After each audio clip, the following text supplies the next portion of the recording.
हजरत अली एक पैगंबर मोहम्मद उन पर शांति हो के चचेरे भाई और दामाद थे। उनके गहन ज्ञान, बहादुरी और धर्मपरायणता के लिए मुसलमानों द्वारा उनका बहुत सम्मान किया जाता है। हजरत अली के बारे में कुछ मुख्य बातें इस प्रकार हैं। पैगंबर मोहम्मद के साथ संबंध। हजरत अली का जन्म 599 ईस्वी में पवित्र शहर मक्का में हुआ था और उनका पालन पोषण पैगंबर मोहम्मद के घर में हुआ था। वह पैगंबर के चाचा अबू तालिब और फातिमा बिन्त असद के बेटे थे। हजरत अली ने पैगंबर मोहम्मद की बेटी फातिमा से शादी की और उनके दो बेटे हसन और हुसैन हुए। प्रारंभिक जीवन। हजरत अली ने कम उम्र में इस्लाम स्वीकार कर लिया था और वह इस धर्म को अपनाने वाले पहले व्यक्तियों में से थे।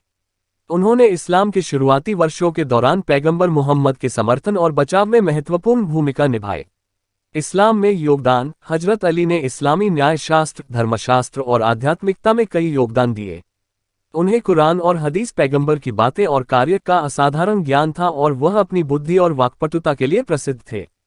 खलीफा। 632 ईस्वी में पैगंबर मोहम्मद के निधन के बाद मुस्लिम समुदाय के नेतृत्व के उत्तराधिकार को लेकर बहस छिड़ गई। हजरत अली के समर्थकों का मानना था कि पैगंबर के साथ उनके घनिष्ठ संबंध और उनके गुणों के आधार पर वही सही उत्तराधिकारी थे। हालांकि राजनीतिक अशांति और संघर्ष की अवधि के बाद हजरत अली 656 ईस्वी में रशीदुन खलीफा के चौथे खलीफा बन गए। शहादत। हजरत अली की खिलाफत को आंतरिक संघर्षों और राजनीतिक चुनौतियों से चिन्हित किया गया था।